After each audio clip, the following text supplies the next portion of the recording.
Okay, hi everyone.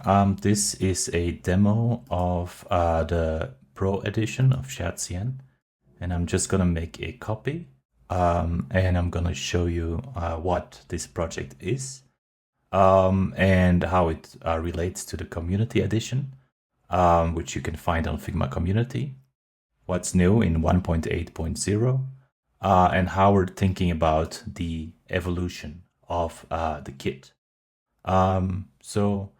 First of all, what is the Pro edition of the shadcn UI kit?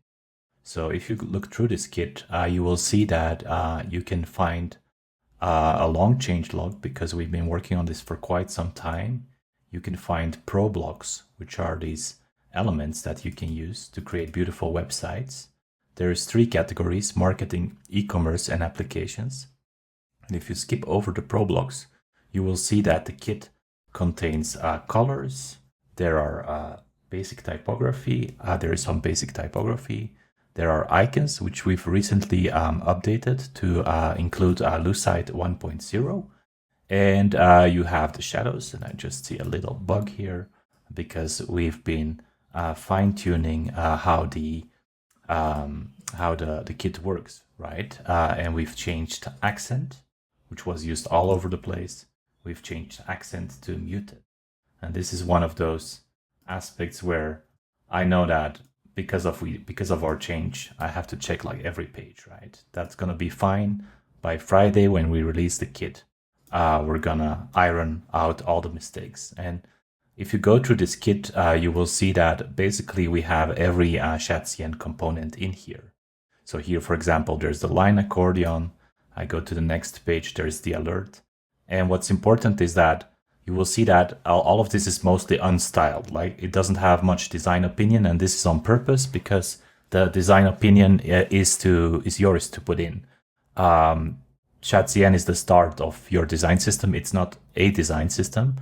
But what this kit is intended to do is that it allows you to not reinvent the wheel all over again. Let's say you need an avatar component. You're likely going to end up with something like this. And I see another one of those accent bugs here, so I will mark it as such.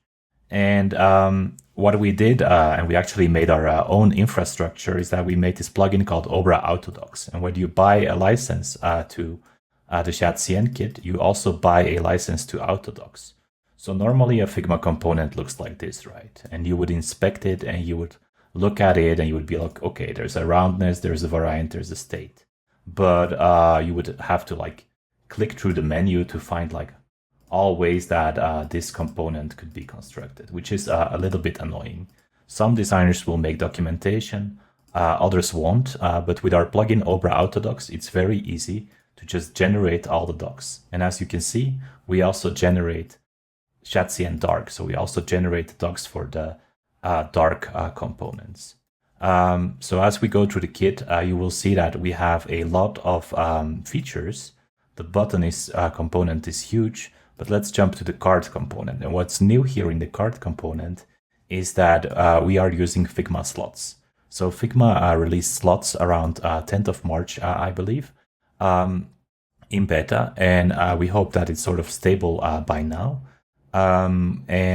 We are using slots extensively. Like, for example, here we have these examples where we are using slots. So this is a footer slot, this is a content slot, and this is a header slot. What does it mean to use slots in Figma? It means that it's the best way to explain it is with a dialog component, actually. So I'm going to go to a dialog component. And if you make a copy of a dialog component, I'll just make a copy of this top one, you will see that there's an editable slot here. And the idea behind the slots is that you will delete whatever is in here and put your own content. So I will put something like test inside of the slot. And I can still top level change what the component looks like. And Figma, people who know Figma, they will know that in order to make a change to the inside of a component, you would either have to detach or to use weird techniques with like instance overrides to make it work. So this is solved by Figma now, and it's an integral part of the kit. Now, what's new in 1.8.0 is that we have a Pro CSS export plugin. So if I launch this plugin, you will see that we have a part that will write to global CSS and a part that's called Obra extended. So I will first explain how the CSS export works. By default, if you look in the code tab, you will see that we have a global CSS file, which you can copy paste to your shadcn project. So generally, you would go to shadcn.com, you would click create, and you would, for example, select the Vega style, which is what we inspired our kit on. Then base color, I'm just going to go for top, for example. The theme is blue. I'm gonna also chart color with emerald, for example. I'm gonna stick to Inter for the font, stick to Lucite for the library, and stick to the default radius, right? And when I create a project, I can, for example, use npm and start like a project, and I will maybe use tanstack start, and I will use base UI. So with all this preset logic, I can go into my terminal and I can be like, okay, let's make a new project. And it will ask me probably for a name, hopefully, and not install this project like straight up in the root. So this is like demo 1.8.0. I'm not sure I should be putting dots in project names, but I think this will work. And what I'm doing here is that I'm creating this new shadcn project. And now I'm going to match the variables of my Figma file to my shadcn project. And to do this, I'm going to use this experimental plugin, which is called shadcn UI create. This is not going to be released yet. We feel like it's too early, but I'm going to kind of match my options, right? Vega, that's already the case. Base color is taupe. Then the theme is blue, okay. Then the chart color is emerald. We have inter and inter, which is guised right now. So let's just use inter. And we have inter again. And we're working in a copy, which is great because this would be the production file, right? And if we look around our components, we will see that the changes we made, for example, the button color, but let's open the charts, for example, like those changes have been applied to the components. And what I'm going to check is, okay, our project is done here. So let's cd into the project and let's run dev, right? I guess I will first install the dependencies and then I will run dev. And what it's going to do is run a tanstack start on localhost 3000. And I've been having little problems with localhost 3000. So I'm just going to open Fire. Like maybe I can use this host option, right? Zero host. No. Maybe I can use Firefox and maybe it will work there. But I've been having trouble with my port 3000. But here it works and I do have it. So it seems to be a Chrome bug. And they've added a button component. And they're watching a YouTube video right now, but this is an undocumented way to add a more interesting demo to your local host. So let's go back into Firefox and actually go into the code. And we will look at what we have. So this is tanstack, right? And we have the routes here. We have index. And let's just import demo from wherever it was put. And instead of the button, we're going to render demo.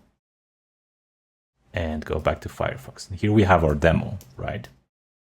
I don't think this looks very good inside of this Flex container. So let's just get rid of all of this for now. And let's just maybe even get rid of this class name. Let's just put it in an empty div. So this is what we want, right? This is our start. And now we kind of matched what we have in Figma, right? We have these charts here. We have a primary button. But let's say our designer gets creative and we change the chart color to amber. Okay, so all the charts change. Now we can use the export function, and we can copy the code, and we can go into our project again. Go to globals.scss. I don't see the globals file, so I gotta check like where are my styles. Here it's called styles. Okay, apparently that's like a thing, and we happen to know that the chart variables were changed, right? And this is not gonna help this 54321, but specifically the values here are different. So I'm going to insert the new values here, and I'm going to look at my project and look, the charts have the new values. So this is just one example of how designers and developers could work together in a better way. And the plugin has a lot more options, but I think that gives you the idea that it allows you to export your project code to shadcn, or export your Figma variables to logical shadcn code. Now, in order to do this, and this is more info for previous customers of our kit, but also users of the community edition, in order to make this work, we had to significantly refactor all the variables. So if you look here, you will see that a lot of unofficial variables that used to be here are totally gone. So they're just out of the kit. Like, we used to use those variables for a reason, and some of them were to make some components prettier. But in order to match shadcn, we had to do a significant change, and we removed quite a lot of variables. And there are details in the changelog for those who are using older versions. And we also documented on our website, and this will be released on Friday, what we exactly changed. And I realized this is no fun to always have like new versions where, oh my god, they changed everything again. But I promise we are getting to stability when it comes to the kit, because essentially now that we've made the decision that we will align 100% to the variables, there's not gonna be a moment anymore where we get too many unofficial variables into the kit again, because I just won't allow it. We've gone back and forth between having unofficial variables and shadcn variables, and it's not always easy to match what shadcn does in code with what we do in the kit. But I promise that things will stay stabler on the variable front. We're gonna record a course in June. We're gonna develop the pro blocks in May. So all of the work after this is actually not related to the kit. It's related to the code, and it's related to education. So this is the final step, let's say, in how the variables are composited. And we're entering the area with less discounts. We had the launch discount of 75%. Now we have the 50% off for this month of April. Then in May we have 25% off, and then in June we have the final price. So if you're willing to put up with some changes and lock in the early price, you can go to shadcn.obra.studio, and you can basically sign up for half the price. And when Friday rolls around, we will release the plugin. And by the way, if you select the organization or enterprise plan, you will get the source code of the plugin upon request. So you could code your own version that like works with your organization's design system by taking the plugin code and extending it with whatever you need. In May, we have the roadmap. So if you go to product and you scroll down, there's the roadmap. This is happening now. Then there's the React blocks, which is happening in May. There's the Academy, which is happening in June. And then there's a little disclaimer that if shadcn UI changes direction, we might change direction. But this is the general idea. And when the June Academy, that video course has been released, we can basically call the product the first version complete, and it will be sold at the full price. So for anyone who's listening to this, I would say lock in your shadcn kit now at the still quite low price for pro teams at 150 euros. And you can basically enjoy the updates and have one of the best shadcn kits for your team usage. So thanks for your attention. If you have any questions, we're always available. We added a new contact form to the website, so you can use that one to reach us, or just comment on this video, and I'll also try to answer as fast as possible.